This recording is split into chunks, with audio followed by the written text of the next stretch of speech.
अस्सलामुअलैकुम dear students, welcome to course edX. मैं हूं आपका इंस्ट्रक्टर मोहम्मद सलमान और आज का हमारा टॉपिक है registers and its types. Actually हम कंपोनेंट ऑफ सीपीयू पढ़ रहे हैं। सीपीयू के बेसिकली 5 कंपोनेंट्स हैं: ALU, CU, internal bus, register and cache. ALU arithmetic and logic unit जो कि arithmetic operations and logical operations perform करता है।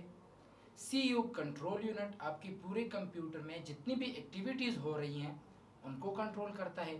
इंटरनल बस डेटा एड्रेस एक जगह से अगर दूसरी जगह पे ट्रांसफ़र हो रही हैं तो ये इंटरनल बस के ज़रिए ट्रांसफ़र होंगी।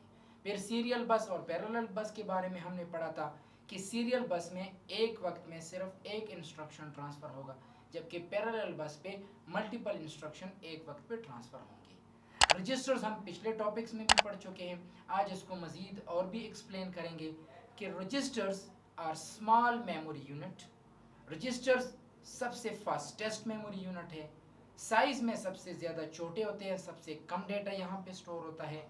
वोलेटाइल मेमोरी है, इंटरनल प्रोसेसर मेमोरीज हैं क्योंकि सीपीयू के कंपोनेंट्स में आ रहा है, तो ये कंपोनेंट सीपीयू के अंदर लाइज।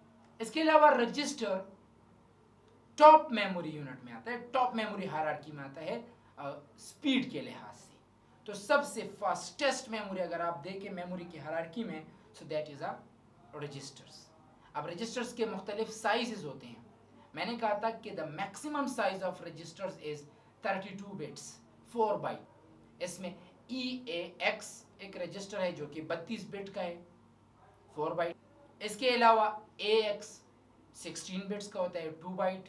AL और AH लोअर एंड अपर, तो ये 8 बिट्स के होते हैं। तो ये रजिस्टर्स हो गया। इसके कुछ टाइप्स हैं। सबसे पहले हम पढ़ते हैं जनरल पर्पस रजिस्टर। एक स्पेशल पर्पस रजिस्टर है, एक general purpose. General purpose register are used to store data and addresses.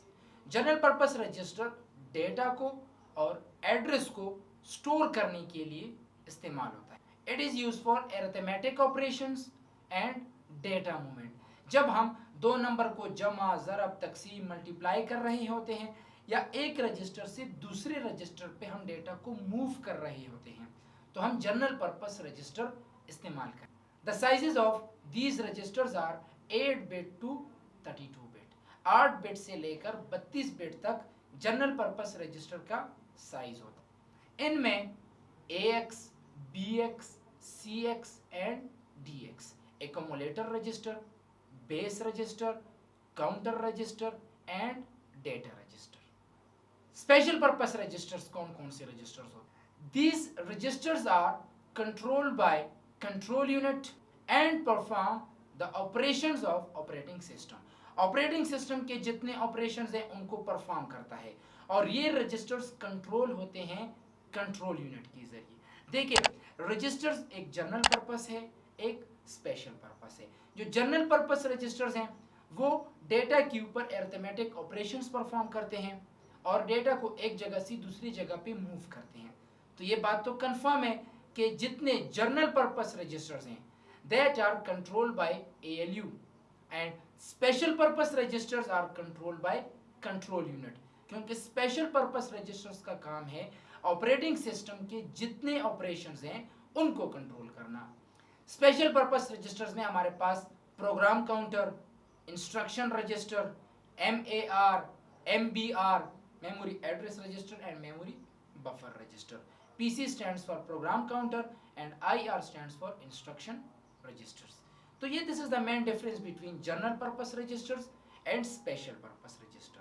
जो जनरल पर्पस है वो आपके डेटा के ऊपर अरिथमेटिक ऑपरेशंस परफॉर्म करता है, डेटा को एक जगह से दूसरी जगह पे मूव करता है, जबकि special purpose operating system related जितने टास्क है उनको करता है और ये कंट्रोल होता है बाय कंट्रोल यूनिट। जैसे कि इसमें अगर हम प्रोग्राम काउंटर को देख लें, इंस्ट्रक्शन रजिस्टर को देख लें, memory address register, memory buffer registers, तो ये सारे रजिस्टर्स हमारे पास स्पेशल पर्पस हैं और AX, BX, CX and DX are general purpose register. अब हम जनरल पर्पस रजिस्टर्स में AX को पढ़ते हैं, accumulator registers.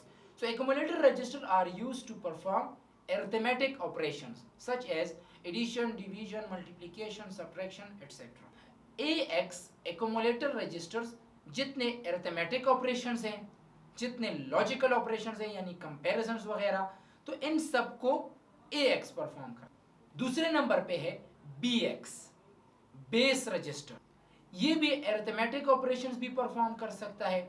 इसके अलावा जितने एड्रेसिंग रिलेटेड टास्क हैं इनमें ये एबिलिटी है कि जितने एड्रेसिंग रिलेटेड काम है base register can hold the memory address. मिसाल के तौर पर किसी डेटा के ऊपर आपने ऑपरेशंस परफॉर्म करना है तो वो डेटा सबसे पहले रैम आएगा, रैम में उसको एक एड्रेस मिल जाएगा, तो उस एड्रेस को स्टोर कौन करता है? Base register. फिर उस डेटा के ऊपर ऑपरेशन परफॉर्म करना तो आप वो AX एक्यूमुलेटर रजिस्टर के जरिए भी कर सकते हैं, बेस रजिस्टर के जरिए भी कर सकते हैं, लेकिन base register have some special ability of addressing. तीसरे नंबर पे है काउंटर रजिस्टर।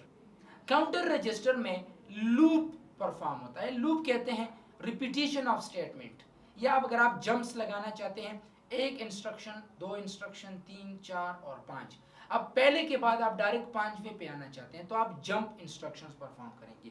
और एक्चुअली जितने ये काउंटर रजिस्टर है ये ज्यादातर लूप पर्पस के लिए इस्तेमाल होते हैं। When you are use to repeat a statement, जब एक स्टेटमेंट आपने बार बार रिपीट करना है उसके लिए हमने काउंटर रजिस्टर का इस्तेमाल करना होगा। The last one is data register. Data register actually multiplication and division purpose के लिए इस्तेमाल, और data register works like a buffer. ये एक बफर की तरह काम करता है। बफर में हम टेम्पररी कुछ डेटा स्टोर करते हैं, फिर उस डेटा के ऊपर आपने कुछ ऑपरेशंस परफॉर्म करने होंगे। अब स्पेशल पर्पस रजिस्टर्स की तरफ आते हैं, तो स्पेशल पर्पस रजिस्टर में सबसे पहले है प्रोग्राम काउंटर। तो प्रोग्राम काउंटर हमने पिछले लेक्चर में भी पढ़ा था कि it hold the address of next instruction that is being executed by CPU. अब रैम में एक डेटा है, वो सीपीयू आना चाहता है तो उसका एड्रेस सबसे पहले प्रोग्राम काउंटर चला जाएगा। प्रोग्राम काउंटर के बाद आईआर। अब आईआर क्या चीज है? तो IR instruction register, it hold the address of current instruction that is being executed by CPU. CPU जिस इंस्ट्रक्शन के ऊपर एग्जीक्यूशन कर रहा है उसका एड्रेस आईआर के पास होगा। नेक्स्ट, इस इंस्ट्रक्शन के बाद जो इंस्ट्रक्शन आने वाला है उसका एड्रेस प्रोग्राम काउंटर के पास होगा। तो सिंपल कि जो इंस्ट्रक्शन सीपीयू एग्जीक्यूट कर रहा है उसका एड्रेस आईआर के पास होगा, जो नेक्स्ट इंस्ट्रक्शन सीपीयू को आने वाला है उसका एड्रेस प्रोग्राम काउंटर। इसके अलावा है MAR मेमोरी एड्रेस रजिस्टर। बस इसके पास रैम में जो डेटा पड़ा है उसका जो एड्रेस है, जो सीपीयू आने वाले हैं, सीपीयू उसको प्रोसेस करेगा, तो MAR अपने पास सारे एड्रेसेस स्टोर करता है, जबकि MBR उन कंटेंट को एज अ बफर अपने पास स्टोर करता है। यानी सिंपल, लेट सपोज आपके पास रैम है, रैम में आपके पास कुछ डेटा है, वो data temporary MBR memory buffer register में स्टोर होगा, और उन डेटा का रैम में जो एड्रेस है वो MAR के पास स्टोर होगा। The last component is a cache memory. देखिए, हम कंपोनेंट ऑफ सीपीयू पढ़ रहे हैं, ALU हम पढ़ चुके, CU हम पढ़ चुके, इंटरनल बस हम पढ़ चुके, रजिस्टर्स हम पढ़ चुके। रजिस्टर्स के कुछ टाइप्स हैं, journal purpose, special purpose. Journal purpose arithmetic operations के लिए परफॉर्म होता है, डेटा मूवमेंट के लिए इस्तेमाल होता है। स्पेशल पर्पस जितने आपके ऑपरेटिंग सिस्टम रिलेटेड टास्क है उनको परफॉर्म करता है, कंट्रोल बाय कंट्रोल यूनिट। फिर हमने जर्नल पर्पस रजिस्टर्स में पढ़ा कि इसमें AX, BX, CX and DX। AX हमने पढ़ा, ये एक्यूमुलेटर रजिस्टर है, ये सारे आपके arithmetic and logical operations perform करते हैं। बेस रजिस्टर मैंने आप लोगों का कि इसमें स्पेशल एड्रेसिंग की एबिलिटी है। काउंटर रजिस्टर मैंने आप लोगों को कहा कि लूप के लिए इस्तेमाल होता है। Data register multiplication and division purpose के लिए इस्तेमाल होता है, और एज अ बफर भी इस्तेमाल हो सकता है। इसके अलावा फिर स्पेशल पर्पस रजिस्टर्स में program counter hold address of next instruction, IR hold the address of current instruction, MAR, MBR में सारे कंटेंट होते हैं जो एज अ बफर इस्तेमाल होता है, फिर उन डेटा के ऊपर प्रोसेसिंग हो जाएगा। तो उन्हीं डेटा का जो एड्रेस है वो MAR के पास होगा। And the last component is a cache memory. तो कैश मेमोरी भी हम पिछले लेक्चर्स में पढ़ चुके हैं कि cache, it is pronounce as a cache, इसको कैश ही नहीं कहते, इसको कैश कहते हैं। It lies between main memory and processor, RAM और प्रोसेसर के दरमियान वाक़या है। It is use to improve the performance of your computer system. आपके कंप्यूटर सिस्टम का जो ओवरऑल परफॉर्मेंस है उनको इम्प्रूव करने के लिए इस्तेमाल होता है। It is also known as static RAM, इसको स्टैटिक रैम भी कहते हैं। इसके मुख्तलिफ लेवल्स हैं, लेवल 1, लेवल 2, लेवल 3। लेवल 1 आपके CPU के अंदर लाइज करता है, यहाँ पे हम सिर्फ कैश के लेवल 1 की बात हो रही है। लेवल 2 और लेवल 3 CPU के कंपोनेंट्स में नहीं आते। लेवल 1 का जो कैश है हम उसकी बात कर रहे हैं। It reduce the average time of your computer system. जो आप लेट्स सपोज आप डेटा को एक्सेस करना चाहते हैं, तो आपके डेटा का जो एक्सेस करने का टाइम है, एवरेज टाइम अगर आप लें तो कैश मेमोरी इसको रिड्यूस करता है, कम करता है, बजाय इसके कि आप रैम से कोई डेटा एक्सेस करें तो आपका उस पर टाइम ज़्यादा लगेगा। अगर CPU कैश से कोई डेटा उठाना चाहता है तो इस पर टाइम कम लगेगा। कैश के बारे में हम पिछले लेक्चर में डिटेल से बात कर चुके हैं। तो ये थे कंपोनेंट ऑफ CPU। आज तक के लिए इतना ही। अपना बहुत ख्याल रखना। Thank you very much.